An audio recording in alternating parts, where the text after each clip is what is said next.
Bon oublié à tous, ici le héros de l'histoire, votre dévoué serviteur. Aujourd'hui, je vais vous parler de ma commune, Aurec-sur-Loire. Plus précisément, je vais parler du nom de ma commune. Étudier le nom des lieux, cela porte un nom, c'est ce qu'on appelle la toponymie. Donc, je vais vous présenter une étude toponymique du nom d'Aurec. Pourquoi Aurec?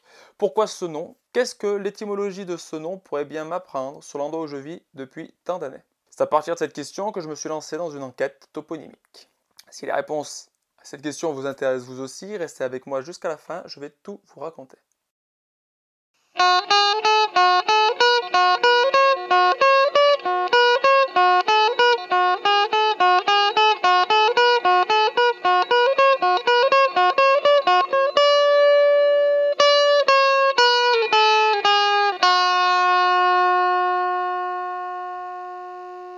Bien, si vous êtes encore là, c'est parti. Donc dans mes recherches, j'ai découvert qu'il n'y avait pas une explication possible, mais qu'il y en avait au moins 4. 4 en tout cas que j'ai pu recenser. Avant d'aborder la première théorie, vous devez savoir que la première mention écrite d'Aurec que l'on a conservée date de 1030. C'est à l'occasion de la donation de l'Ecclesia Sancti Petri de Auriaco à l'abbaye de Saint-Michel de la Cluse. Donc dans Ecclesia Sancti Petri de Auriaco, il faut comprendre l'église Saint-Pierre d'Aurec. Donc là, on entend que Aurec se prononçait Auriaco vers cette époque-là. En tout cas, il l'écrivait ainsi. Il faut ainsi garder à l'esprit que les noms évoluent à travers le temps et à travers les langues dominantes. C'est-à-dire qu'aujourd'hui, nous disons Aurec pour désigner notre commune. Mais dans le passé, cela pouvait être Auriaco, comme nous l'avons entendu précédemment. Mais ça pouvait également être Auriac, ça pouvait être Aurac, Auriac, Auriacum, etc.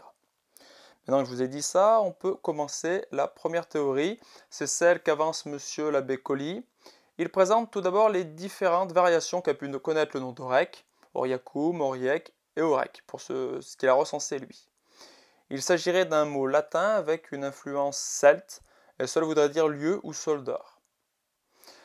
D'après lui, soit parce que les habitants auraient cru voir des reflets d'or dans l'eau de la rivière Semaine ou de la Loire, soit parce que le climat y est bon et chaud, ou encore soit parce que la terre d'Aurec est fertile. Deuxième théorie, Aurec viendrait du latin Auriacum, qui signifierait qu'il s'agissait en fait à l'époque romaine d'un domaine appartenant à un certain Aurius.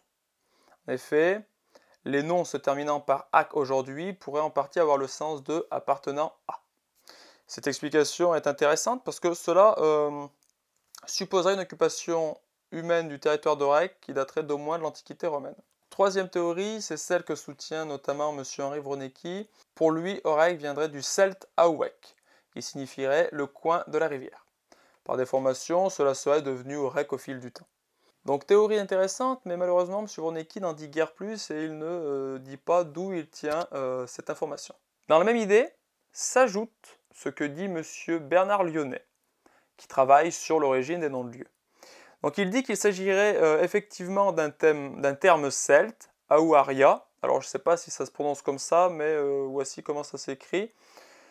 Et ce terme Aouaria serait attesté justement dans Aveyron, par exemple. La racine AU, comme dans Aven, désignerait courant d'eau. Le suffixe Yako, celte lui aussi, présent dans 10% des non-lieux en France, désignerait lieu ou propriété. Donc pourquoi pas en effet lieu de la rivière. Enfin, quatrième et dernière théorie, qui est assez proche de l'idée avancée par M. Wronecki finalement, Aurec viendrait du celte, or correspondrait, donc or AUR correspondrait à or OR qui veut dire bord en celte, et ec sur une déformation de ac qui voudrait dire maison d'habitation en celte donc. En somme, littéralement, cela voudrait dire habitation sur le bord, ce qui colle avec la situation d'Aurec. Nous vivons effectivement sur le bord, sous-entendu, d'un fleuve. La troisième et la quatrième hypothèse me semblent les plus étayées et les plus abouties. J'ai personnellement une préférence pour la troisième, surtout depuis que j'ai découvert les explications donc, de M. Bernard Lyonnet.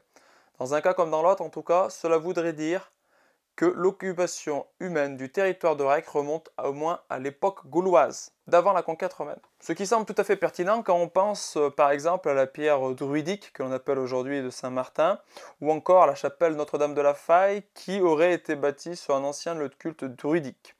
Enfin, cela expliquerait la découverte de Monsieur Maisonnet, qui sur les hauteurs d'Aurec aurait découvert les ruines donc d'un ancien village qu'il imagine dater de l'époque gauloise. Tous ces éléments semblent concorder les uns avec les autres. L'occupation humaine du territoire aurécois semble ancien, datant d'au moins l'Antiquité celte, l'Antiquité gauloise. Voilà. Je rappelle que les Gaulois sont des Celtes, hein, au cas où. J'ai donc une préférence pour ces deux dernières théories, qui sont assez proches l'une de l'autre, mais rien ne permet cependant d'affirmer qu'une explication vaille mieux qu'une autre. Mais cela permet de prendre conscience qu'en faisant simplement des recherches sur le nom d'un lieu, eh bien cela permet d'en apprendre davantage sur celui-ci. C'est tout pour l'étude toponymique du nom de ma commune. Je ferai à l'occasion d'autres études comme celle-ci sur des noms en lien avec ma commune, donc la Loire, la Semelle, les Échanots, les Solanières sont quelques exemples.